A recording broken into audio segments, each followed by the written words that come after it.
Pengertian kurikulum. Banyak definisi kurikulum yang bisa kita temukan di berbagai buku bertopik kurikulum.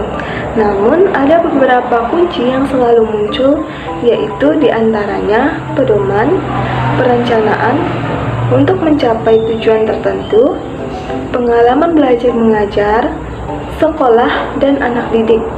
Nah, dari kata kunci tersebut secara sederhana dapat kita simpulkan bahwa kurikulum adalah sebuah pedoman untuk merencanakan pembelajaran dan untuk mencapai tujuan tertentu di sebuah lembaga sekolah. Mengapa kita memerlukan kurikulum? Di dunia pendidikan, benarkah kita memerlukan kurikulum? Pertanyaan-pertanyaan tersebut akan memberi makna pada peran dan fungsi kurikulum. Sama seperti halnya definisi dan fungsi kurikulum, pendapat banyak juga ditemukan di berbagai sumber buku jurnal dan artikel di internet. Menurut Sanjaya 2013, setidaknya ada 3 peran kurikulum antara lain. Yang pertama, peran konservatif, yaitu melestarikan berbagai nilai sumber budaya sebagai warisan masa lalu. Kemudian, peran kritis dan evaluatif, yaitu menyeleksi nilai dan budaya mana yang perlu dipertahankan dan nilai budaya asing yang perlu diubah. Kemudian, peran kreatif, mengembangkan potensi siswa untuk dapat berperan aktif dalam kehidupan sosial, senantiasa bergerak maju secara dinamis. Dengan mengetahui peran dan fungsi kurikulum, memikirkan dan merenungkan dan berusaha memahaminya, maka kita dapat menjawab pertanyaan-pertanyaan tersebut. Saya pribadi, kurikulum tetap akan perlu diperlukan karena memberi arah dan tujuan bagi lembaga pendidikan. Tanpa adanya kurikulum, maka sistem pendidikan nasional akan sangat beragam. Bayangkan jika tidak ada kurikulum nasional PAUD, apa yang kira-kira akan terjadi? Masing-masing lembaga pendidikan akan memberi pengalaman belajar yang sesuai pemahaman mereka sendiri. Bagi lembaga yang memiliki guru yang memahami perkembangan anak, hal ini mungkin tidak akan menjadi masalah. Namun, bagi guru yang tidak paham tujuan besar pengembangan anak usia dini, hal tersebut dapat sangat membahayakan perkembangan anak.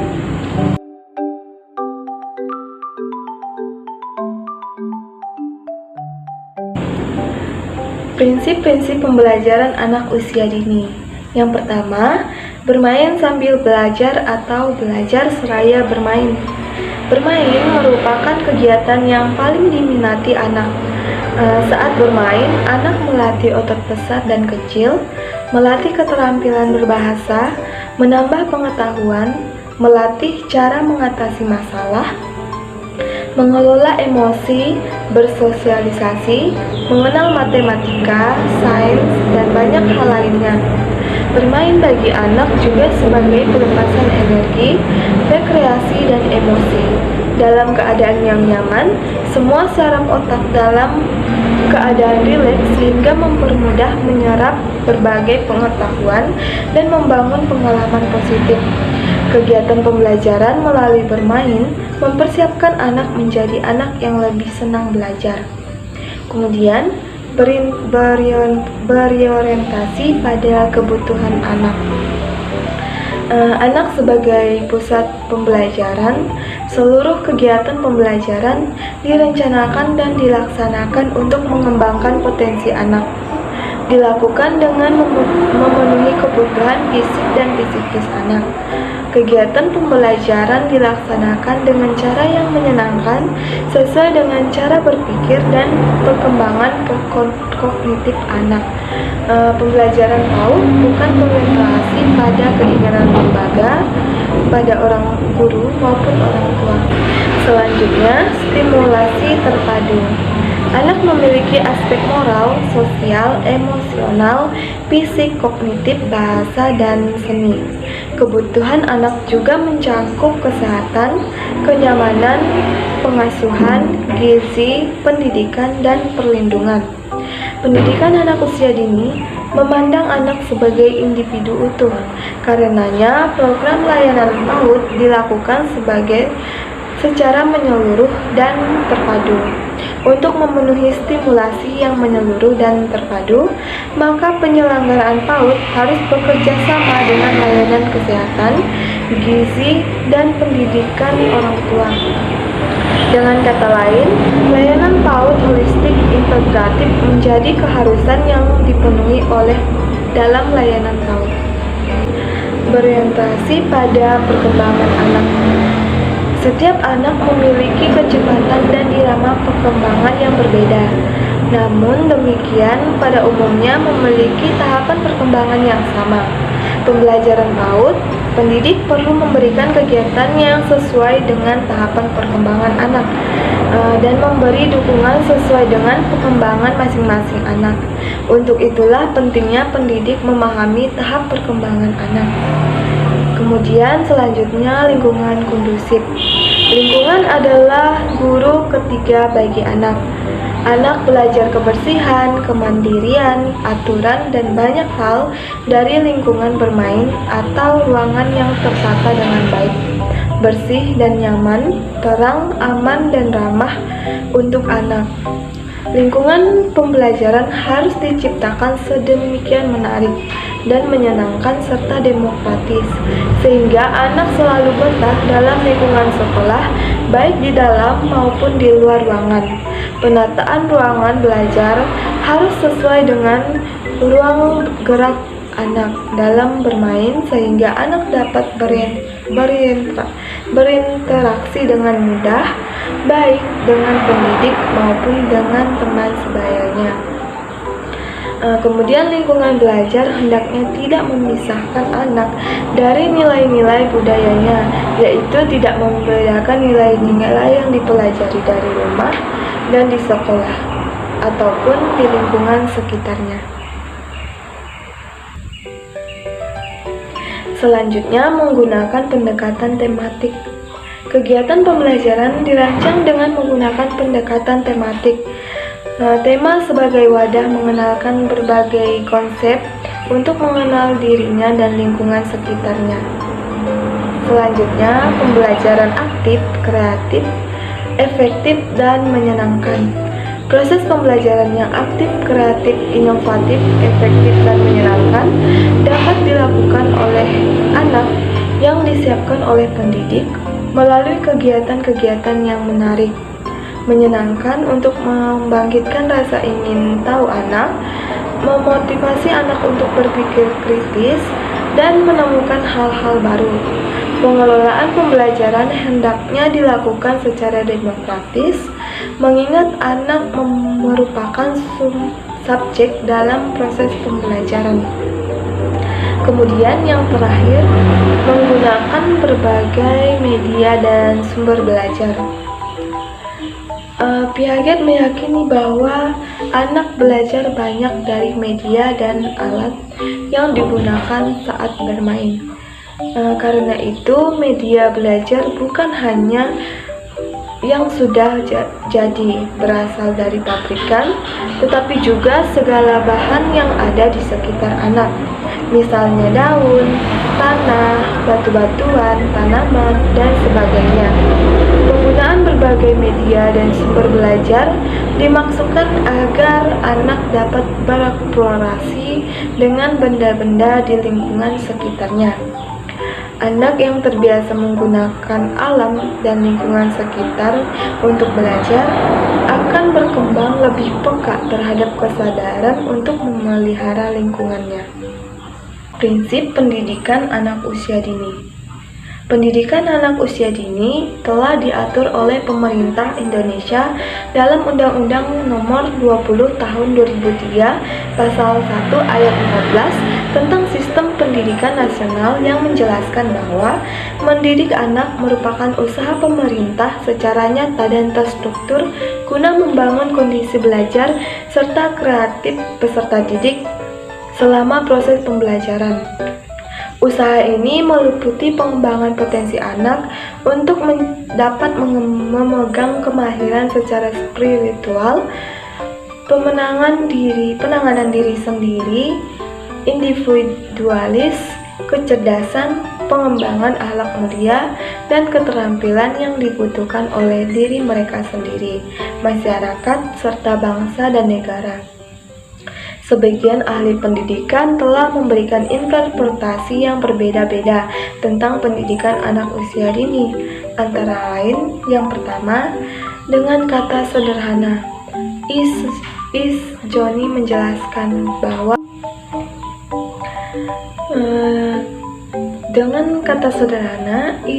Johnny menjelaskan bahwa pendidikan anak usia dini merupakan pendidikan yang dialokasikan kepada anak usia dini prasekolah yang belum masuk dalam pendidikan formal.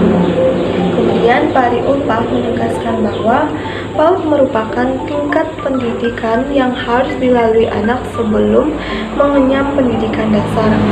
Tujuan PAUD adalah memberikan bimbingan kepada anak sejak lahir sampai dengan 6 tahun.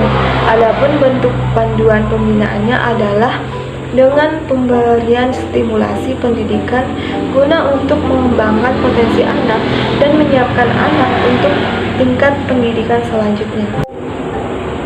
Sedangkan menurut Sujadi dan Maulida Ulpah, PAUD diartikan sebagai pengelolaan pendidikan yang bertujuan untuk menstimulasi perkembangan kepribadian anak secara inklusif. Oleh karena itu, lembaga PAUD harus mempersiapkan kegiatan pembelajaran yang dapat memajukan kemampuan anak.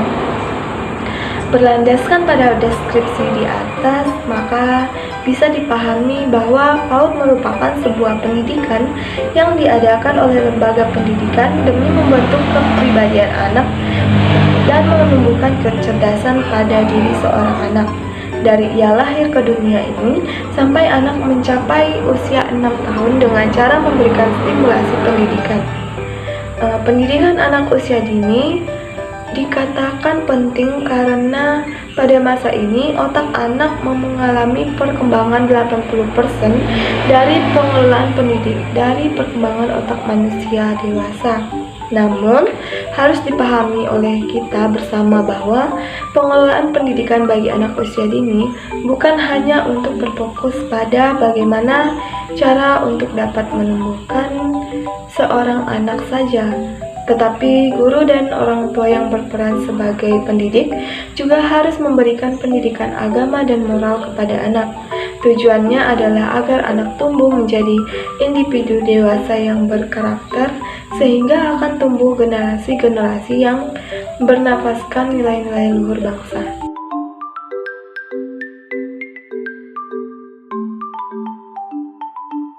Hakikat kurikulum. Menurut Undang-Undang Nomor 20 Tahun 2003 tentang Sistem Pendidikan Nasional Pasal 1 Ayat 19, kurikulum adalah seperangkat rencana dan pengaturan mengenai tujuan, isi dan bahan pelajaran serta cara yang digunakan sebagai pedoman penyelenggaraan kegiatan pembelajaran untuk mencapai tujuan pendidikan tertentu. Dimensi kurikulum yang pertama, ide. Kurikulum itu adalah sekumpulan ide yang akan dijadikan pedoman dalam pengembangan pembelajaran selanjutnya. Kemudian rencana.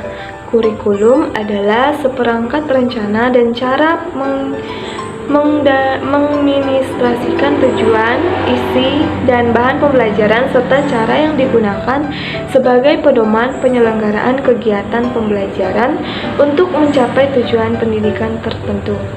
Kemudian, aktivitas. Kurikulum merupakan segala aktivitas dari guru dan siswa dalam proses pembelajaran di sekolah. Selanjutnya, hasil. Hasil yang akan dicapai oleh siswa sesuai dengan apa yang telah direncanakan dan yang menjadi tujuan dari kurikulum tersebut. Hubungan kurikulum dan pembelajaran. Kurikulum adalah segala hal yang diajarkan, yaitu diantaranya program, rencana, dan isi pelajaran. Nah, sedangkan pembelajaran adalah bagaimana cara menyampaikan apa yang diajarkan itu, yaitu diantaranya metode tindakan belajar mengajar dan presentasi. Fungsi kurikulum. Guru sebagai pedoman dalam pelaksanaan pembelajaran. Kemudian kepala sekolah sebagai pedoman dalam melaksanakan akan supervisi atau pengawasan. Orang tua sebagai pedoman dalam membimbing anaknya belajar di rumah. Masyarakat sebagai pedoman untuk memberikan bantuan penyelenggaraan proses pendidikan di sekolah. Dan siswa adalah sebagai pedoman belajar. Fungsi kurikulum. Yang pertama, fungsi penyesuaian, mengarahkan siswa agar mampu menyesuaikan dirinya dengan lingkungan, baik lingkungan fisik maupun lingkungan sosial. Kemudian, fungsi integrasi, menghasilkan pribadi-pribadi yang utuh untuk dapat hidup dan berintegrasi dengan masyarakat. Selanjutnya, fungsi diferensiasi, memberikan pelayanan terhadap pemberbedaan individu berbeda. Fungsi persiapan, mempersiapkan siswa untuk melanjutkan studi ke jenjang pendidikan selanjutnya. Fungsi pemilihan, memberi kesempatan kepada siswa untuk memilih program belajar yang sesuai dengan kemampuan dan minatnya. Fungsi diagnostik, membantu dan mengarahkan siswa untuk dapat memahami dan menerima kekuatan, potensi, dan kelemahan yang dimilikinya. Pembelajaran terpadu merupakan suatu pendekatan yang berorientasi pada kebutuhan perkembangan anak. Pendekatan ini berangkat dari teori pembelajaran yang menolak proses latihan atau hafalan diri.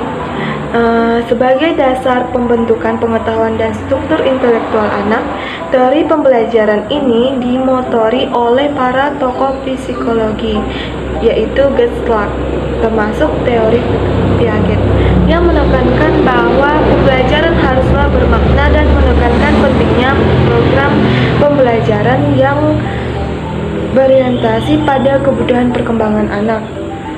Pendukung utama pembelajaran terpadu muncul dari kalangan konstruktivisme seperti Vygotsky.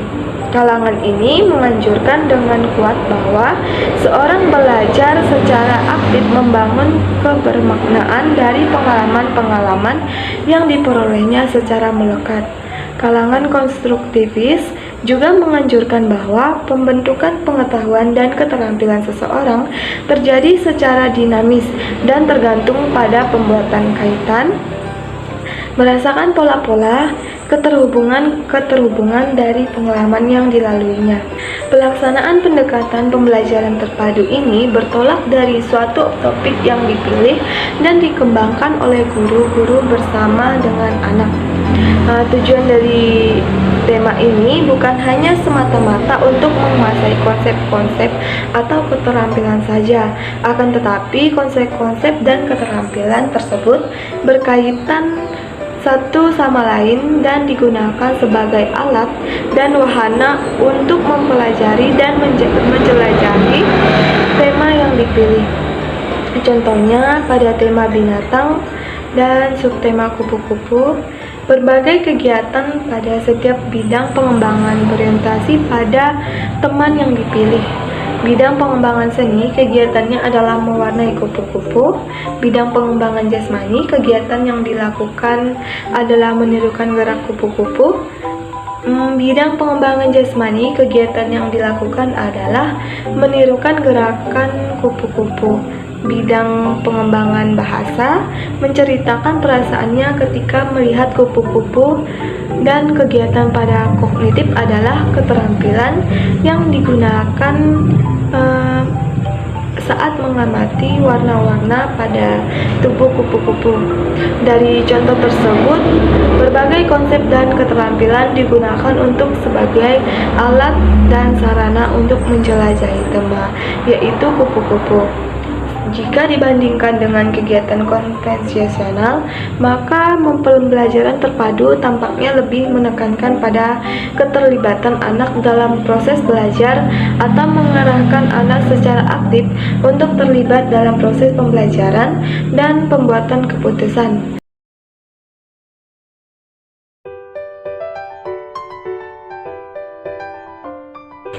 Peran penting kurikulum dan pembelajaran terpadu dalam pengembangan anak usia dini. Kurikulum merupakan komponen yang penting dalam pembelajaran.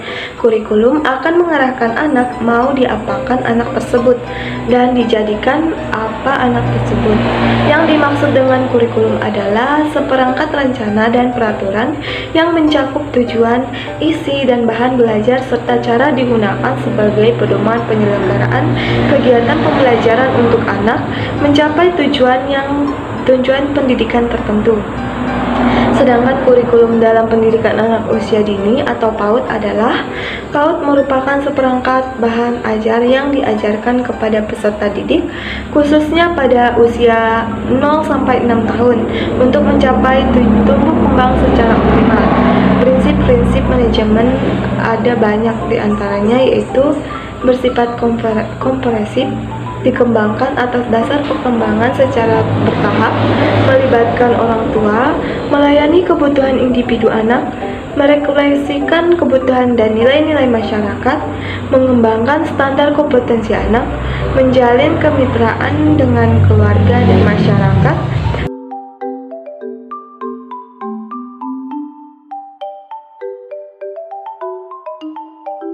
Pembelajaran terpadu merupakan pendekatan belajar mengajar yang melibatkan beberapa kajian aspek perkembangan dalam satu tema pembelajaran anak usia dini. Pembelajaran terpadu memberikan konsep belajar bermakna yang dipelajari melalui pengalaman langsung alami. Nah, pembelajaran terpadu menyajikan berbagai konsep yang akan dipelajari secara terpadu. Hal ini akan sesuai dengan karakteristik perkembangannya sehingga anak akan belajar dengan mudah dan bermakna. Salah satu pendekatan pembelajaran yang digunakan dalam kurikulum 2013 pendidikan anak usia dini adalah pendekatan tematik terpadu. Dalam model pembelajaran tematik terpadu di PAUD, kegiatan-kegiatan yang dilakukan untuk satu tema, subtema atau subsubtema dirancang untuk menggapai secara bersama-sama kompetensi, sikap, pengetahuan, dan keterampilan dengan mencakup sebagian atau seluruh aspek perkembangan. Pelaksanaan pembelajaran dilakukan melalui pembelajaran langsung dan tidak langsung yang terjadi secara terintegrasi dan tidak terpisah. Pembelajaran langsung adalah proses pembelajaran melalui interaksi langsung antara anak dengan pendidik yang dirancang dalam Rencana Pelaksanaan Pembelajaran Mingguan atau RPPM dan Rencana Pelaksanaan Pembelajaran Harian atau RPPH. Pembelajaran langsung berkenaan dengan pengembangan pengetahuan dan keterampilan yang terkandung dalam kompetensi inti 3 yaitu pengetahuan dan kompetensi 4 yaitu keterampilan. Pembelajaran tidak langsung adalah pembelajaran yang tidak dirancang secara khusus namun terjadi dalam proses pembelajaran langsung. Melalui proses pembelajaran langsung untuk mencapai kompetensi pengetahuan dan keterampilan akan terjadi dampak ikutan pada pengembangan nilai dan sikap yang terkandung dalam kompetensi inti 1 yaitu sikap spiritual dan kompetensi inti 2 yaitu sikap sosial.